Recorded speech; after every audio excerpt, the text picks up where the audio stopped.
Hello everybody, and today's adventure brings us to the remnants of the McElwain Shoe Factory located in Manchester, New Hampshire. This building was built in 1913 and it served as the largest shoe factory in North America.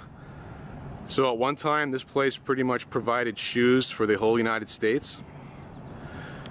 There were other shoe factories in Manchester as well, but this was by far the largest.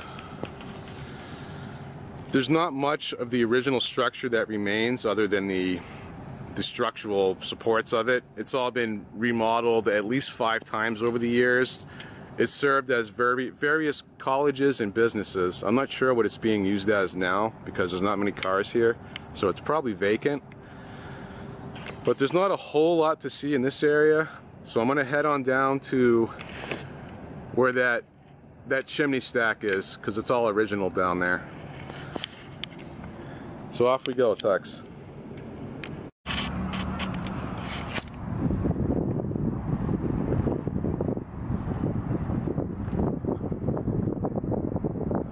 This is just the side of the same building.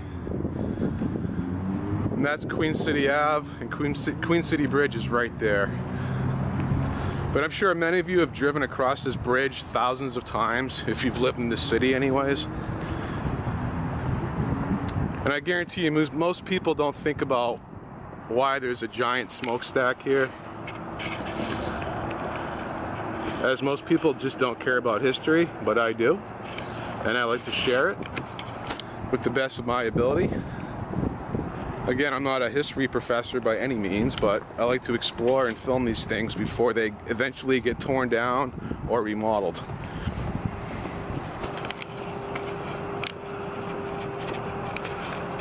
And anyone that's lived, 40 or 50 years, you've seen a lot of things come and go. You don't notice it when you're like 20, but once you get older, you notice things change really quick. Like even this area, it's only really 107 years old, which really isn't that long ago.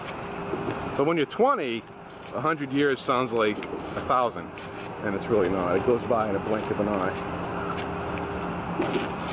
But this is also the remnants of the same factory, the McElwain Shoe Factory. So there was a factory here, and there was also this one. But this one still has it's mostly original. That's the easiest way to explain it. And it's still operating.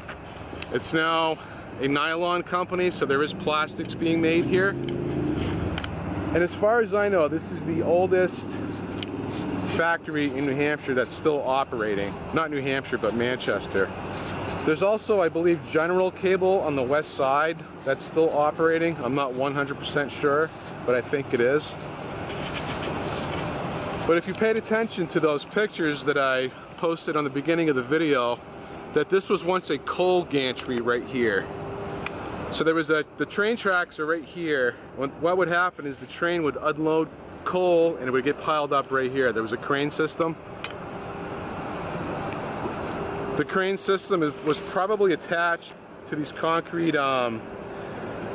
foundations here. So there was probably a coal gantry is what it was. You can see part of it here, and the rest of the foundation is over here. So there was a coal gantry. And the reason why there was coal here is because there was a giant steam boiler inside this building. This building here was once a powerhouse. So there was a coal-fed boiler that would provide power for these 2 factories. I'm not sure what type of power it provided because there's not much information about this place.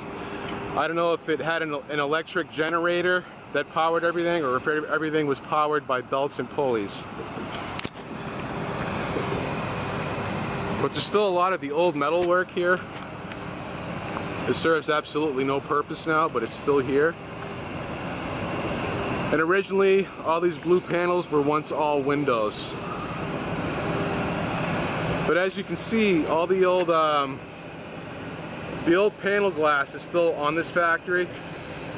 You'll probably get a better vantage point of it if I can walk around here.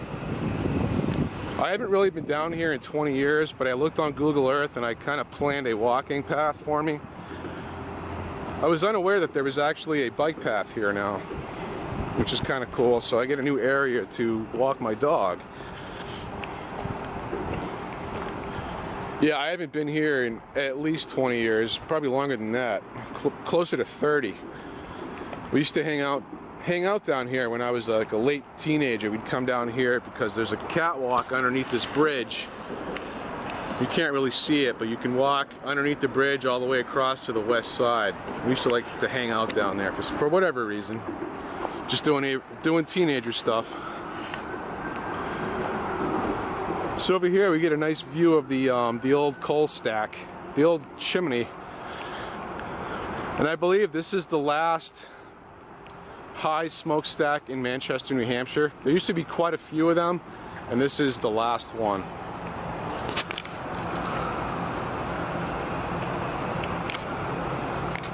I'll try to get out of the sun, get a better vantage of it. There's a shady spot.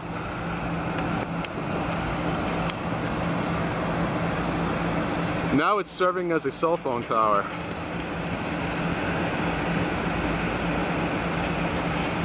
So I'm not sure if this is going to end up being preserved or if it's eventually just going to get torn down, because it's a lot of money to repoint these bricks every 20 years or so.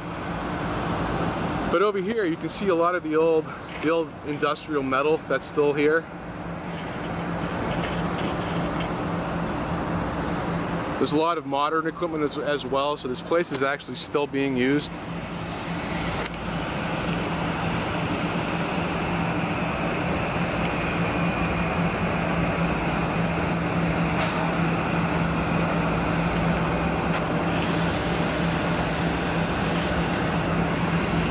So when you venture down like Canal Street in the Mill Yard and you see how beautiful it was, this is what it used to look like down there. It was very industrial looking. It wasn't nice, let's put it that way.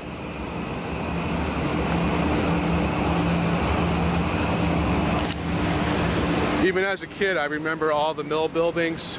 All the windows used to look like these. All those single pane pieces of glass. I can only imagine how hot this building gets on a hot summer day. It must be unbearable to be working up here on the 4th floor, especially in 1913.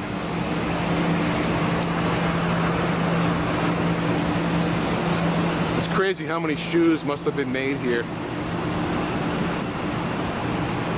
This area here is also original. It just got wrapped with some fiberglass for some reason. But the original fire escape is still here. As you've seen in the pictures that I posted at the beginning of the video. Yeah, they wrapped this with some fiberglass paneling for some reason. But all this is original except this area here, obviously.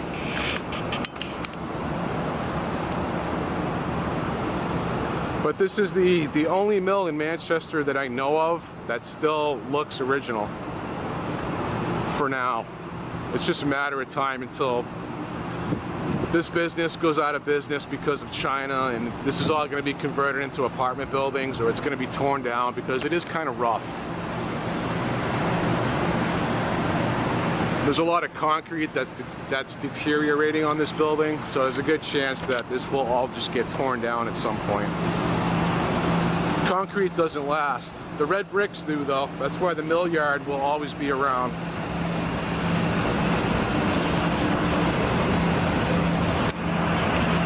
You can really see how it's just deteriorating everywhere.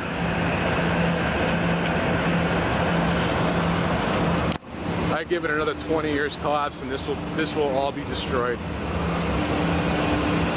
But I wouldn't be surprised if this stays, just because it's the last one in the city and it should be preserved.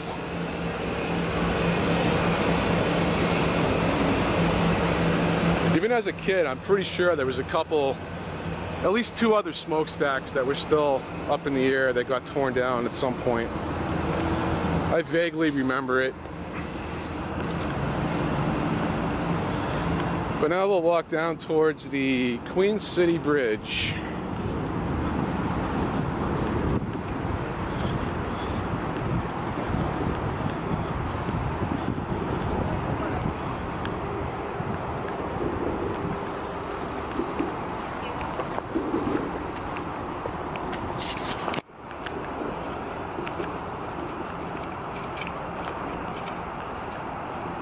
I'm not sure when this bridge was built, but it's fairly old. You can just tell by the metal.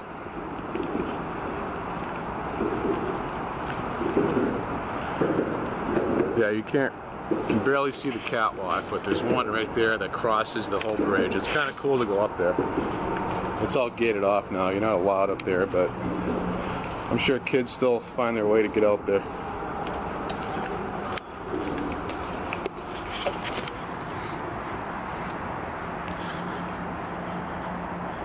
And that bridge is being worked on right now. They're resurfacing the top of it. It's been going on for about 3 years. It's taken them forever. They built the bridge quicker than it took to repair it. But there was a lot less laws and regulations back then. Back then they just built shit. There was no rules. So shit got done a lot quicker. But this is a nice bike path. I assume it's going to end up where the baseball stadium is.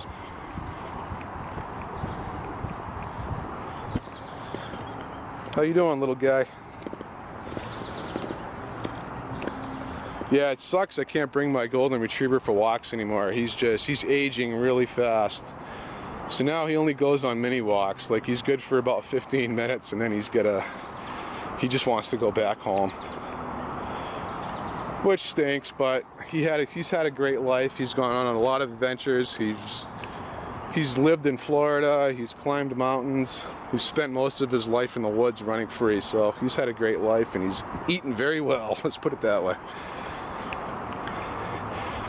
And because we haven't been able to go on walks, my little buddy's put on some weight. So for now on, unfortunately, I got to leave the big dog home and we're going to go on adventures with the little guy.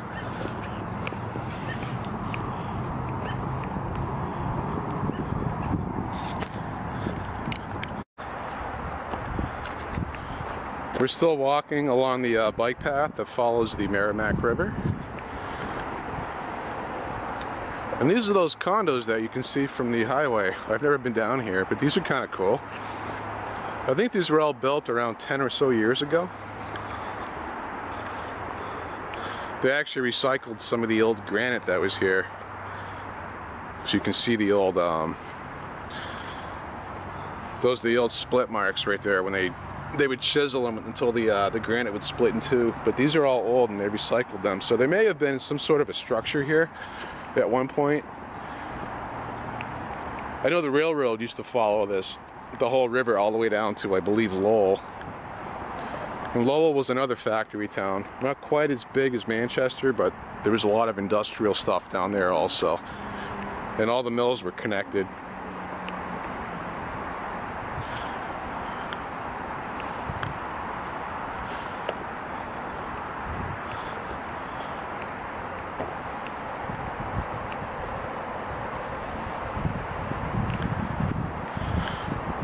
And also, not Manchester, but New Hampshire's been in a pretty severe drought over the last 3 years. So the Merrimack River is really low right now. Like, it hardly rains anymore, especially during the summer. And over the winter, we haven't really been getting much snow. So a lot of the water is getting low, especially in the river. I'm going to try to get a better vantage point, but you can see the remnants of probably a railroad trestle that's usually underwater.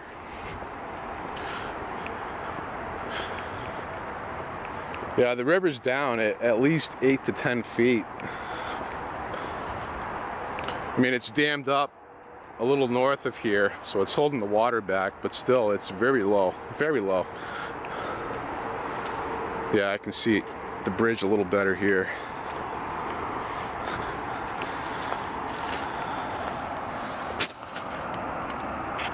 But usually this is underwater, obviously. I'm not sure if this was a railroad trestle or if this was the remnants of just a footbridge so people could cross the river to get to the west side. But it's obviously 1800s or very, very early 1900s. As you can tell, it's old industrial steel. But that's kind of cool to see because that is usually underwater. It's kind of strange, I don't know if you can see it, but on that sandbar, There's like these green rods that are sticking out. It's almost as if somebody was there like surveying it or checking it out. I don't know why those would be there. Maybe to act as a buoy system, but I don't know. I never see boats out here, so I doubt it's for that. No clue.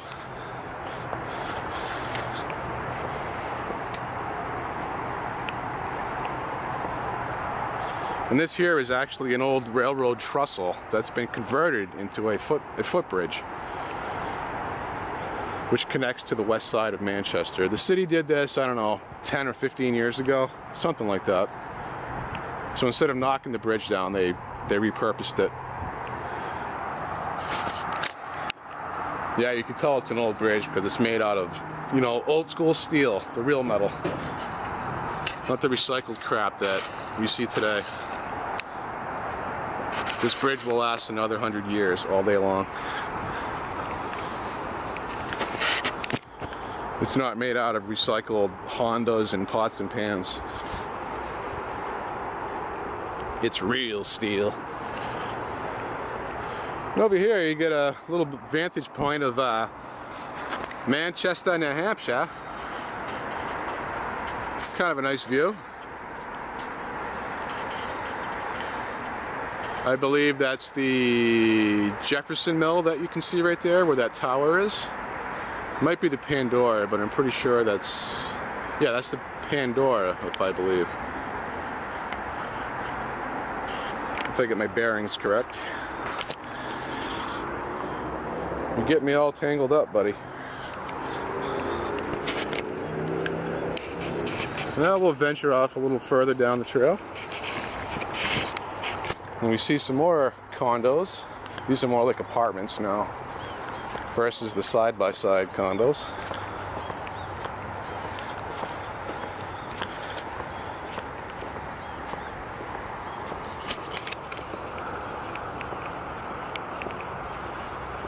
Damn kids in there, damn graffiti. And there's a lot of it.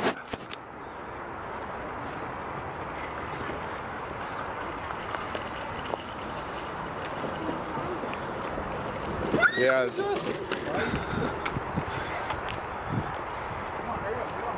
Yeah, they used all concrete stone for this barrier, so if you come here in like 30 to 50 years from now, this is all going to be deteriorated and falling apart. They should have used granite.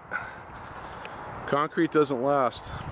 And these little bricks aren't heavy enough to hold back all this dirt for 50 years. The dirt's always going to win. The water and the dirt.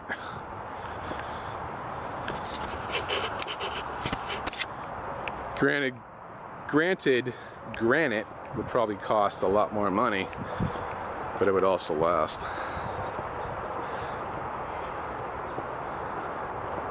It's kind of nice though, the way they built it. But it's all going to deteriorate. I give it 30 to 50 years, this is all going to be just a big mess. Watch out, Tux. Sorry. That's okay. Like that. That's what they should have built that wall out of, the retaining wall. Granite blocks. Then it would last forever. Watch out, Tux.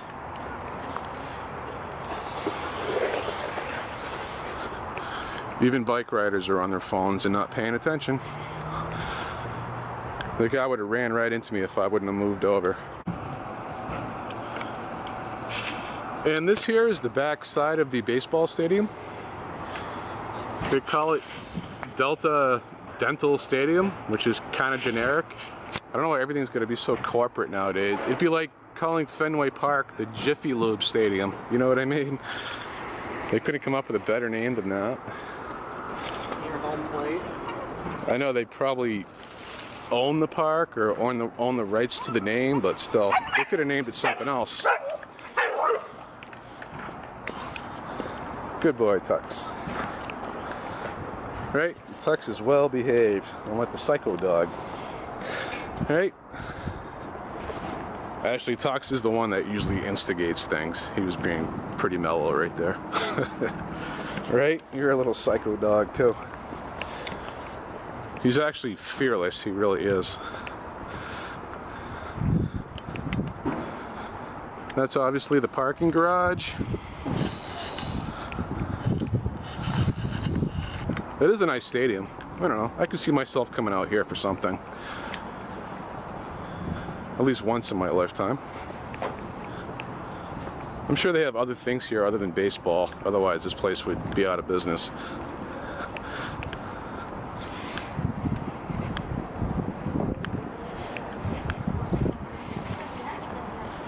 But there is an event going on right now. I'm not sure what.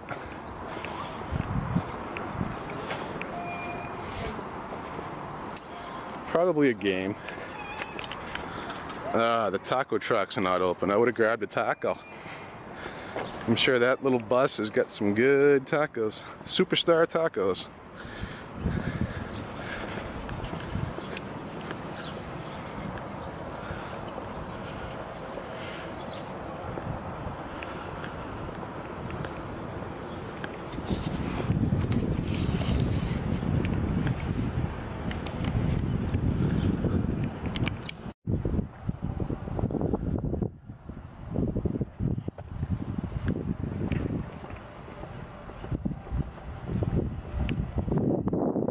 And this is the other side of the baseball stadium.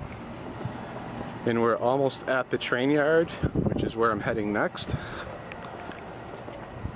To see if we can find any remnants of some industrial area train equipment or buildings.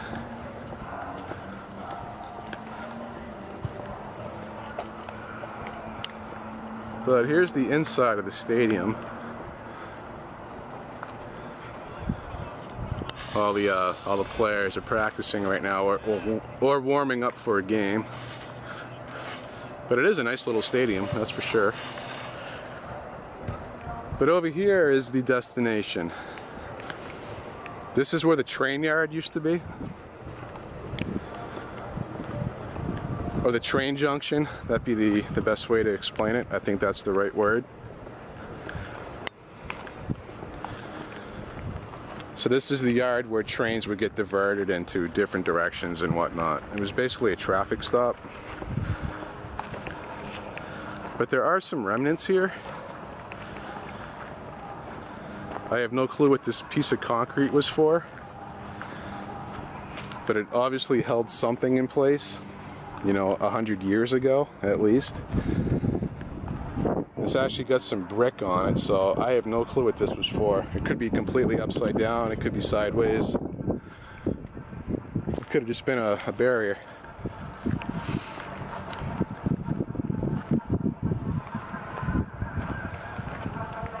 But this pair of train tracks here is still active, as this train brings coal to the Bow power plant from down south. I'm not sure how often it does the run, but it's probably at least a couple times a week, I'd imagine.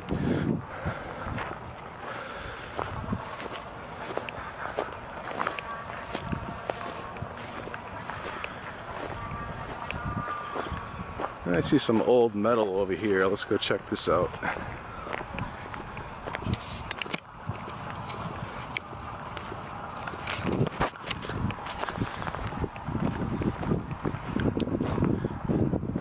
I've never been in this area before, at least not in my memory. So this is all new to me. And as you all know, I like to explore and check things out instead of sitting on my couch all day.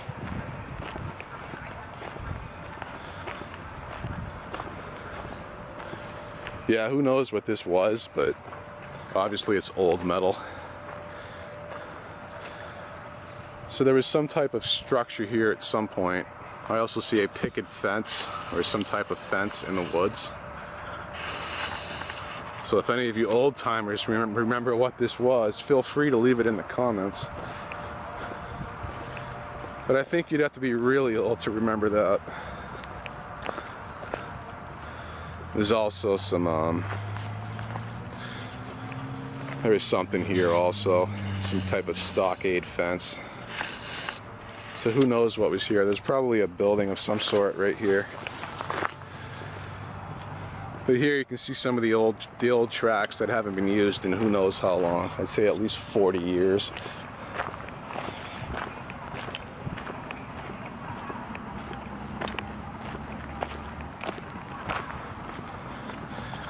This area is known for homeless camps. I'm hoping I don't come across any, because I believe they kicked most of them out. But there used to be, you know, at least 50 or so people that were hanging out here at one point. This is kind of in the market basket area on Elm Street. But right here, there's some poles that were probably used to direct traffic, or they were just simply power poles. I'm not sure. I'm trying to look through all the bushes and whatnot. There's all kinds of stuff here. I'm sure if I came here in the fall, I could see a lot more. There's a granite block there. And over here, there's an old building. And there's a large tower that's overgrown with vines, so I can't really see behind it. But if I were to guess, this was probably a control house for the train junction, which would switch the tracks back and forth. I'm actually surprised this is still here and it hasn't been burned down or destroyed yet. Obviously there's no windows here, they've all been boarded up. But this probably hasn't been used in, I would wager 40 to 50 years, if not longer. And of course I'm seeing remnants of heroin needles, so I have to be careful. There's a lot of orange caps around here. As usual. It's very rare that I go for a walk and don't come across this type of crap, because it's really everywhere. And this place is quite the hot spot. There's probably a couple hundred fucking caps here. It's pretty gross, so you gotta watch out for needles.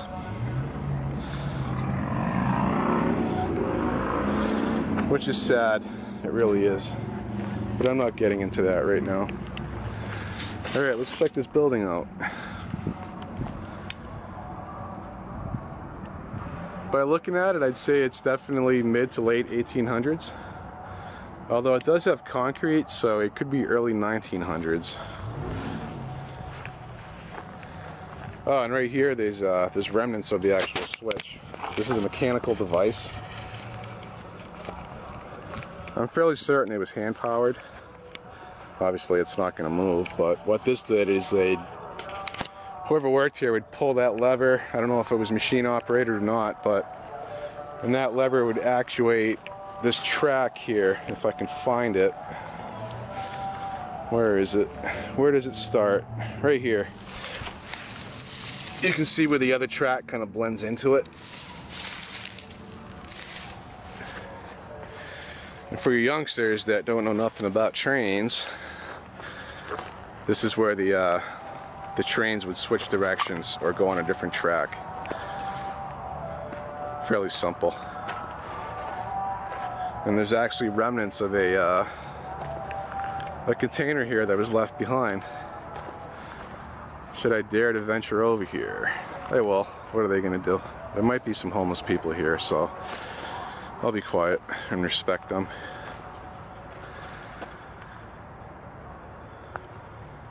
But yeah, it's just an old shipping container. That's all it is, really. Yeah, I can see there's a camp over there, so we'll leave them alone. So that was pretty much a switch station or a junction station. That's what that was. I wish I could see the tower, but it's obviously overgrown.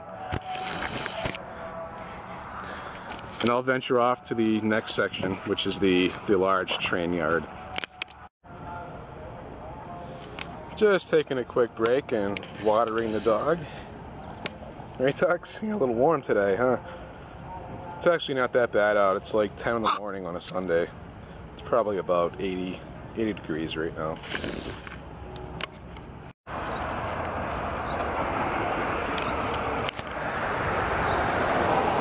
And this is where the large train yard used to be. This building here, before it was painted, was obviously beautiful red brick. I don't know why they painted it. That was a horrible decision. And also all the old original windows were removed and they were hacked in with these. They did a horrible job. But anyway, This was once a train station. So people would once come here, and this is where they'd purchase tickets to board trains to leave the city, or vice versa. It's now a karate studio, but I remember at one point when I was like 21 or 22, this was actually a bar. It was called the train station.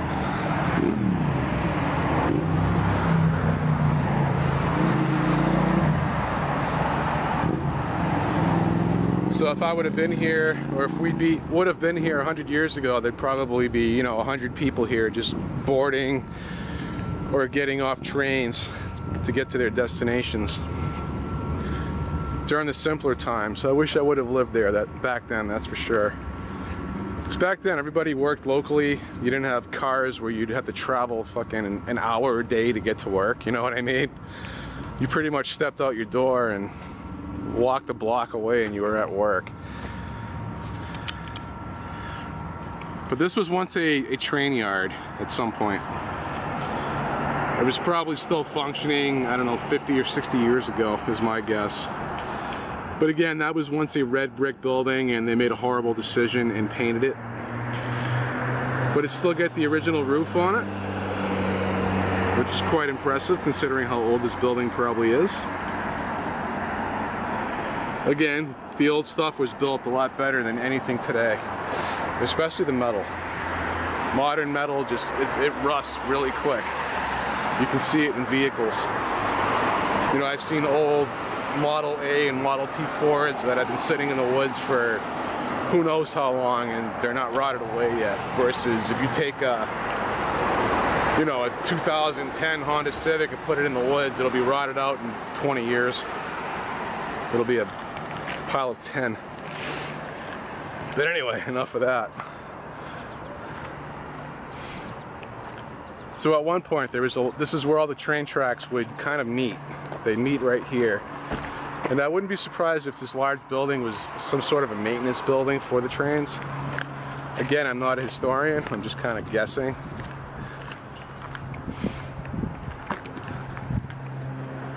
And that's an older building as well. It looks like Liberty Utility now owns this property. But believe it or not, there's actually a tunnel under here. This is Elm Street, by the way, if you're unaware. But most people driving over here are unaware that there's a tunnel that goes underneath here. There used to be a train system that went right underneath this overpass rather. I only know that because I've walked it. That's why I like walking. When you're driving, you don't see anything. You really don't. You can't see the tunnel, but I assure you it's here. Yeah, it's right there. You can't see it, but that's where the tunnel is, I think.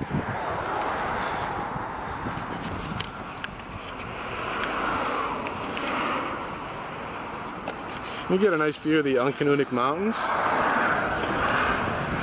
That's actually St. A's College in Goffstown right there. It might still be considered Manchester, I forgot. But every one of these hilltops that you see, I've actually walked them. These two mountains, that whole ridge of hills, like prior to the mountains, I know that whole area by heart. That's where I grew up. And even as a kid, I used to just walk around randomly in the woods, and I'd actually try to get lost, and I never could. So I know that whole area by heart. There's thousands of acres. It's kind of funny. I just thought of that. I'm sure a lot of it's been developed with houses and whatnot by now, but it used to be all farmland, so there was a lot of farm trails out there. But anyway, I think I'm going to conclude this video because there's really nothing more to see down this way, so I hope you enjoyed it. Later.